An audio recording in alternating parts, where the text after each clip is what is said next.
programa Opinião recebe hoje o secretário de Estado de Economia e Planejamento, Régis Matos. Ele fala sobre o Plano Plurianual de Aplicações, o que o governador Paulo Artung está planejando para os próximos 4 anos em termos de incremento da economia, geração de emprego e renda e investimentos em programas sociais.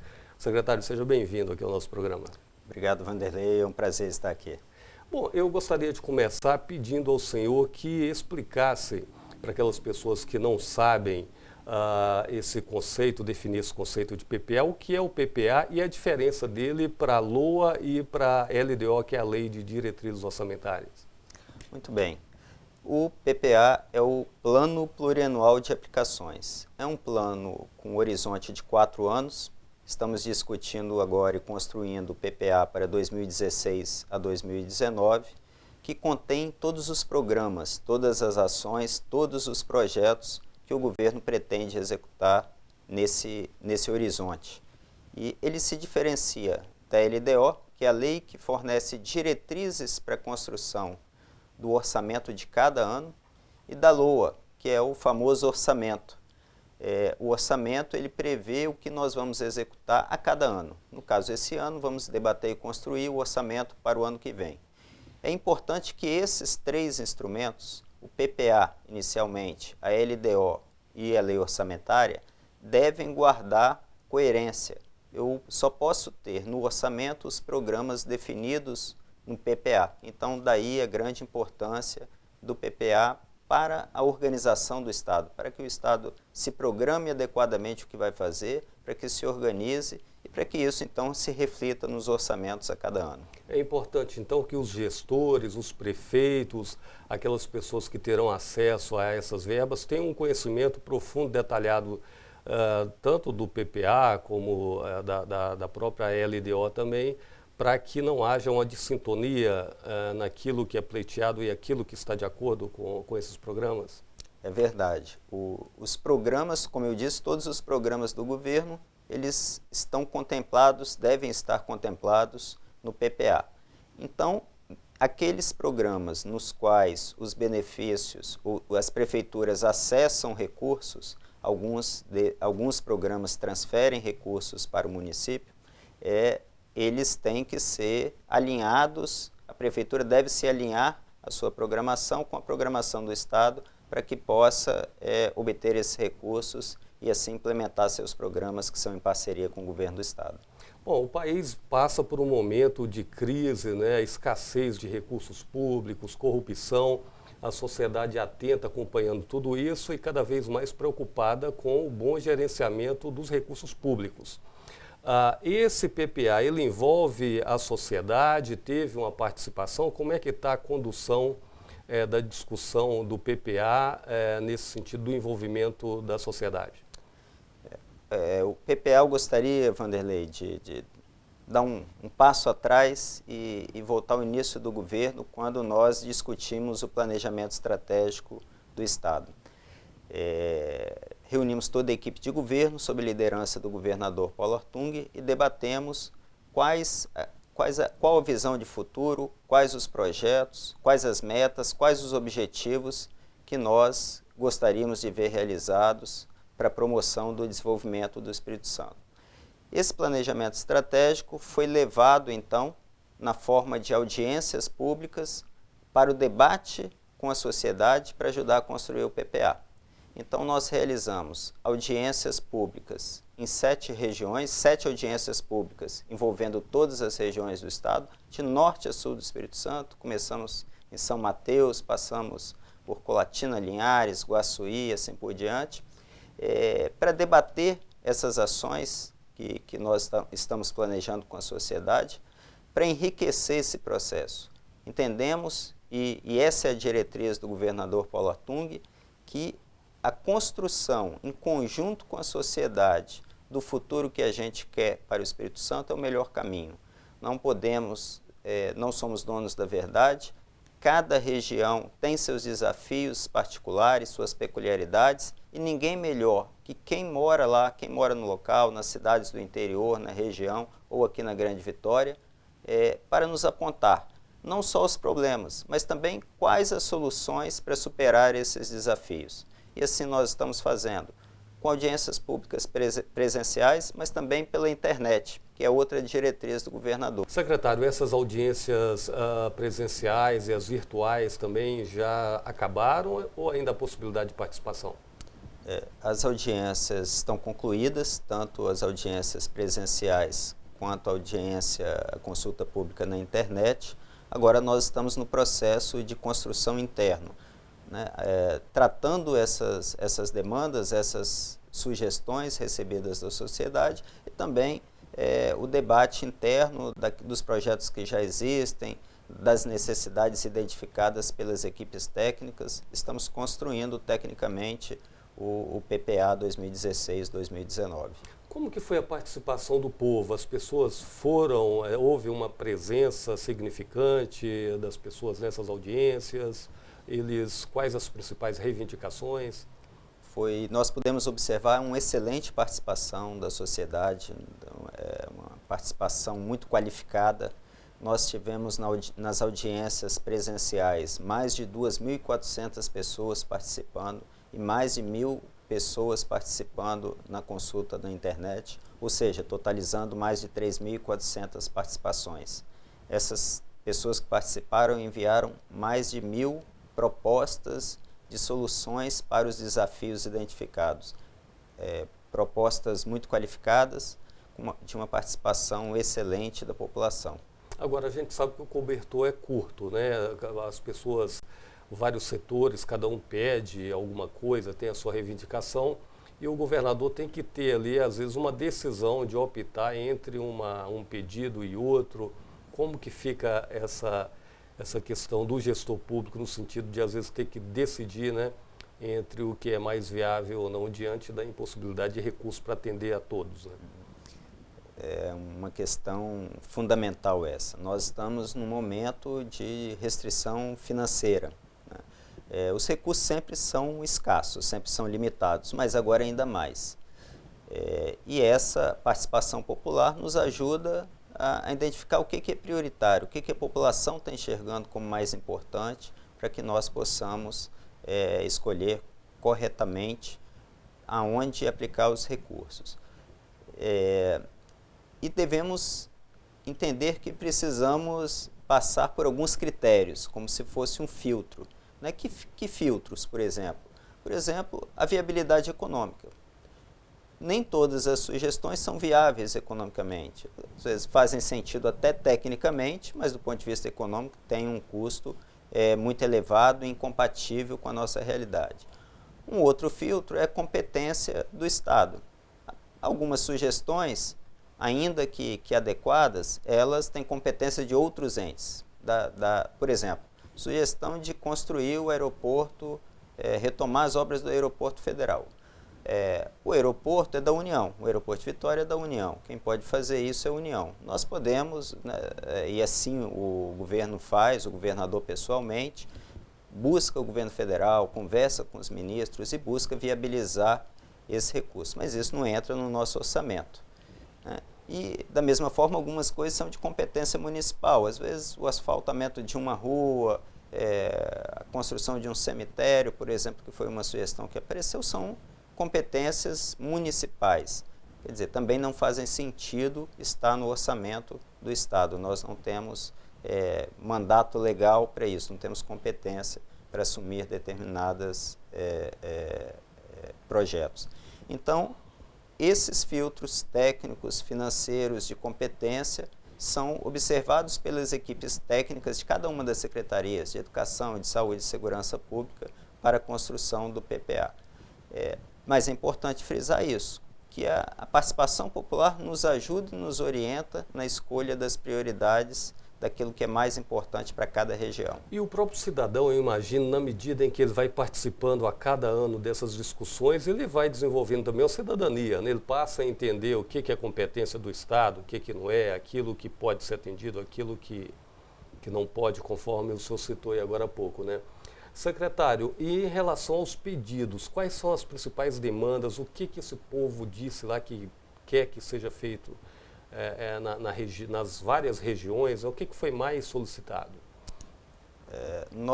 O debate foi organizado em torno de 10 áreas de resultados, que nós chamamos assim. Por exemplo, educação, saúde, segurança pública, meio ambiente, agricultura, infraestrutura e assim por diante. A área de resultado na qual mais pedidos aconteceram, mais de 20% dos pedidos foi de meio ambiente e agricultura. Eu entendo isso como uma percepção da população a respeito dos desafios do nosso tempo. Né? Um tempo que nós observamos, por um lado, chuvas que causam alagamentos, causam uma série de problemas, e ao mesmo tempo secas que causam escassez hídrica, como nós observamos no início desse ano. Então, essa preocupação com o meio ambiente e com a agricultura, da onde vem, né, os alimentos, enfim, um insumo fundamental para a vida humana, há uma percepção da sociedade de que esse problema deve ser enfrentado. E não é por outro motivo, eu entendo assim, que 20% das sugestões foram relacionadas a meio ambiente e agricultura.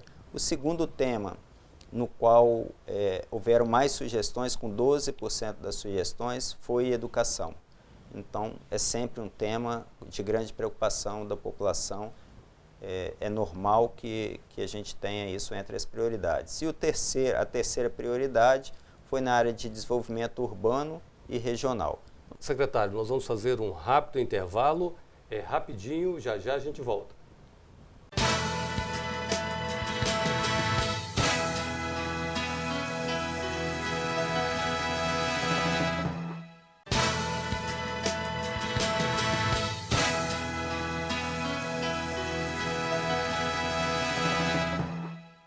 O Opinião está de volta, hoje entrevistando o secretário de Estado de Economia e Planejamento, Régis Matos. A pauta, o Plano Plurianual de Aplicações, o chamado PPA. Secretário, esse plano vai ser encaminhado aqui para a Assembleia, né? Como o senhor avalia a importância da participação dos deputados nesse processo, analisando e votando essa matéria? Os deputados têm um mandato da população para representar perante o povo do Espírito Santo. Então, eu vejo de uma importância fundamental para que nós possamos qualificar ainda mais o PPA e termos um PPA que reflita os anseios da sociedade do Espírito Santo. Claro, dentro das nossas capacidades financeiras, dentro do contexto, dentro da nossa realidade atual. Mas essa participação dos deputados é fundamental para qualificar, para que o PPA represente adequadamente os anseios da sociedade. Agora, o senhor citou 3 demandas que foram assim mais apontadas pela população. A questão da educação, já temos o projeto Escola Viva, né, que já é de conhecimento, acredito, da maioria da população. Mas relacionado à agricultura e o meio ambiente, e depois em relação à mobilidade urbana, eu queria que o senhor citasse alguns projetos, algumas ações mais específicas nessa área que o governo deverá implantar nos próximos meses ou nos próximos anos. Vou começar falando da questão urbana e eu quero destacar a importância do saneamento para a qualidade de vida das pessoas, fundamentalmente nas cidades. Então, essa é uma das prioridades do governo, está no nosso planejamento estratégico, compõe um dos que nós chamamos projetos estruturantes do governo. Então, queremos avançar fortemente na ampliação da cobertura de coleta e tratamento de esgoto básico nas cidades do Espírito Santo. Em quanto que isso poderá ser ampliado aproximadamente? A nossa companhia de saneamento está se organizando para que nós possamos avançar dentro daquilo que é possível, o mais rapidamente possível. Então, vou te dar 2 exemplos de processos que estão em debate. Um é uma PPP para o saneamento no município de Serra, na Grande Vitória. Nós iniciamos o esforço de construção, junto com a iniciativa privada, de avanço no saneamento na Serra, e agora queremos dar um segundo passo, avançando no saneamento em Vila Velha. Um segundo projeto importante também na área de saneamento é uma captação que estamos fazendo junto ao Banco Mundial para que possamos, em um grande programa chamado Águas e Paisagem, que envolve não só saneamento, mas também meio ambiente, avançar ainda mais no saneamento. Eu estou dizendo isso porque essa evolução ela não é uma ciência exata, né? Nós podemos conseguir avançar mais rapidamente e às vezes não tão rápido quanto gostaríamos. No processo que estamos em captação de recursos, depende de uma autorização do governo federal.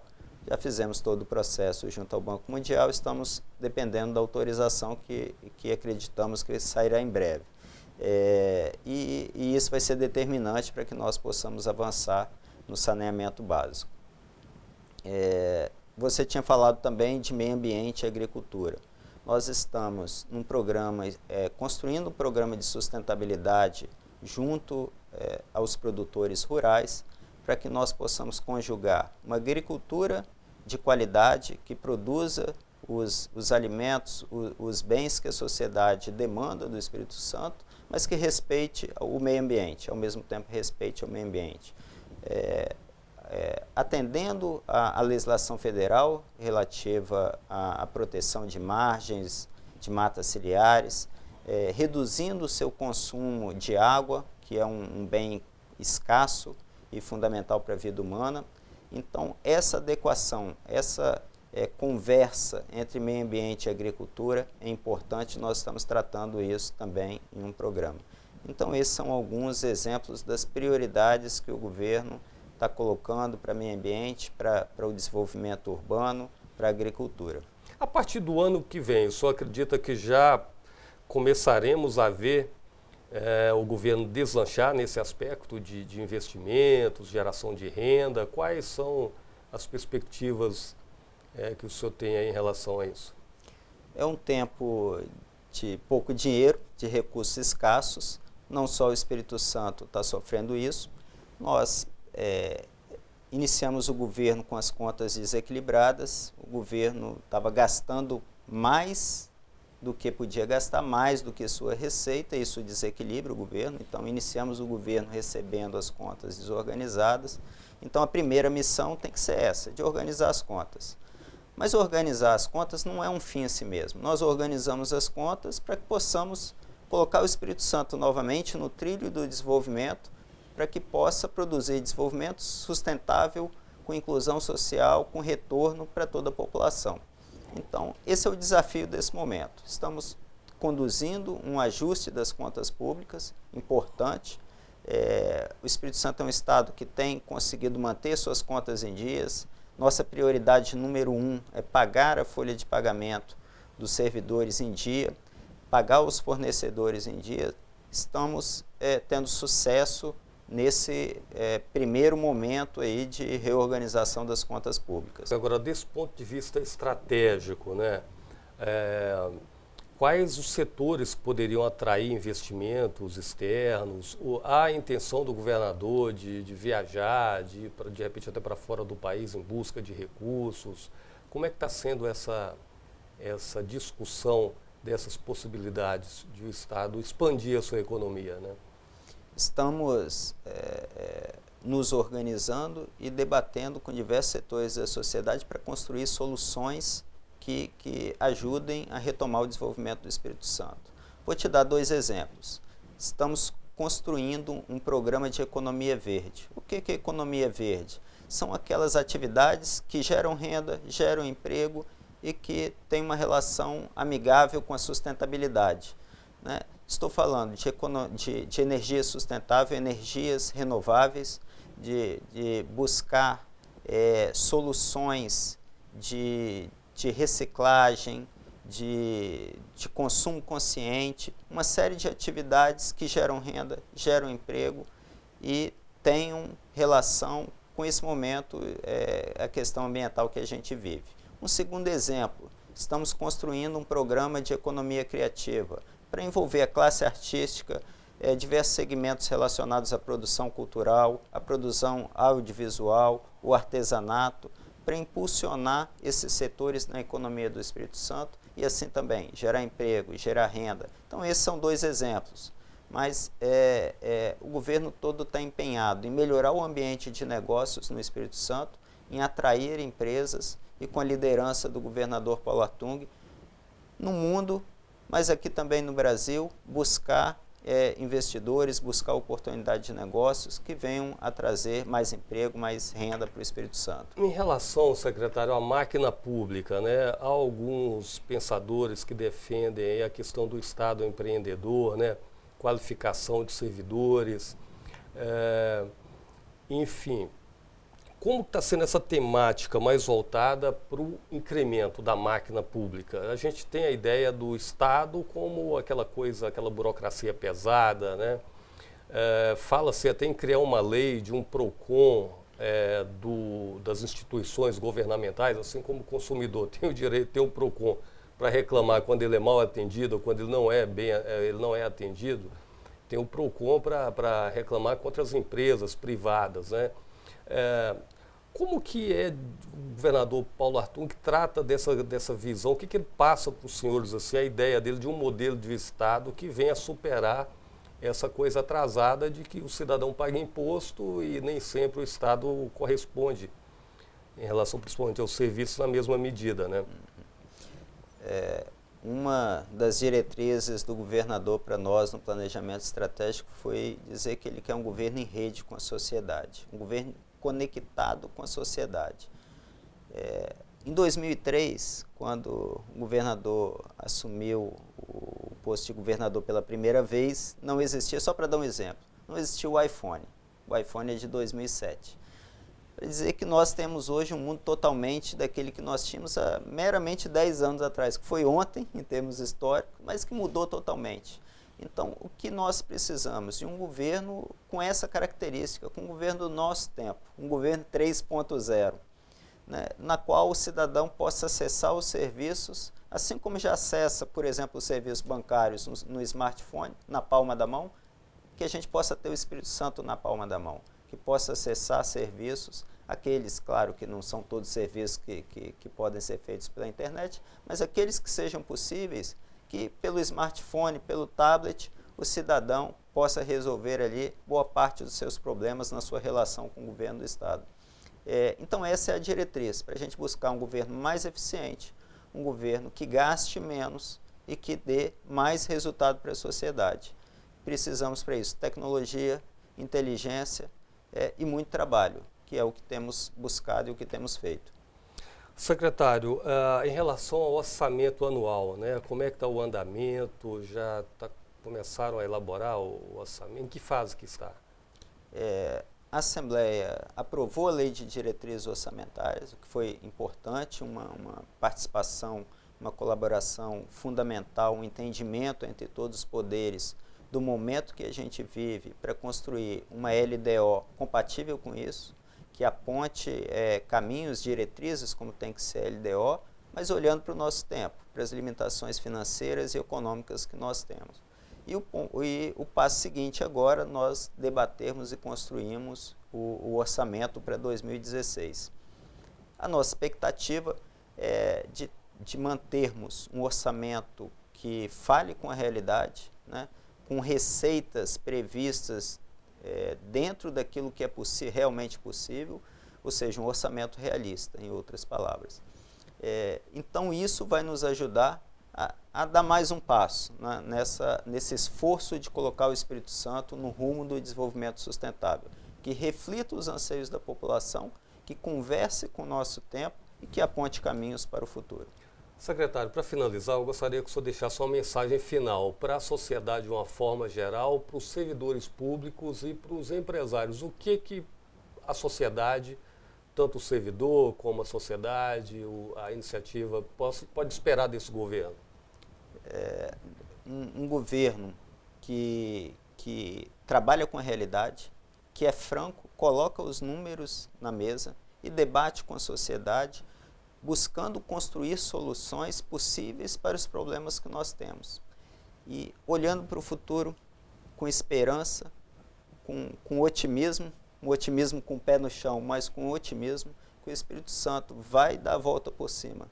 Vamos colocar o Espírito Santo no trilho do desenvolvimento sustentável novamente e junto com toda a sociedade, vamos produzir os serviços qualificados que a sociedade espera do governo, mas mais que isso, vamos promover o desenvolvimento sustentável com inclusão social em todo o Espírito Santo. Secretário Regis Matos, quero agradecer pela sua participação aqui no programa Opinião, falando para a gente a respeito do Plano Plurianual de Aplicações, o PPA, e outros assuntos relacionados às ações do governo do Estado no sentido de incrementar a economia, gerar emprego e renda e investir nos programas sociais.